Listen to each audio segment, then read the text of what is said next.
How to join Wix affiliate program. So first, you just have to go to any web browser and then type Wix affiliate. And what you want to do is to simply click the very first link or site that you can see. Okay, so this one, tap this, and it will take you to the landing page. So what you want to do here is to simply read some information about how to become a Wix affiliate. And then once you're okay with that, then click start earning now. Okay, so these are the information, and you have to click the start earning now, and it will take you directly to this page where you need to enter some basic information. Okay, so become a Wix affiliate today. You have to enter your first name, your last name, because this one is mandatory.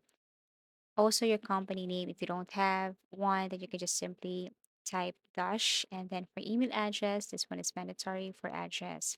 Apartment and suite number is not. So this one is optional. For city, you need to enter your city and also your country.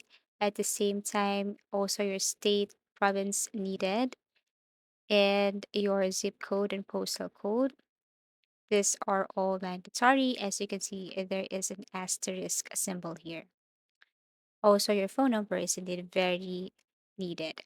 Now, let's go to the most important part of this page, which is the site information. So you need to type your site name here. For example, you want to promote Wix to your Shopify store or to your YouTube channel. So you have to type the name of that site here. And then for URL, this is simply your URL link. So all you have to do is to copy and paste it right here. That's it. Now, once you're done, click this My site does not contain abusive content. For affiliate name, you are not allowed to enter something here. And then, were you previously a Wix affiliate? Tap No, click Agree, tap the two boxes here, and then click Submit and wait for them to accept your request. It may take a bit longer or it depends. Sometimes it may take a few days, so you just have to wait. Go to your email address to check any updates from their company or their site. Thank you for watching and see you again in our next tutorials.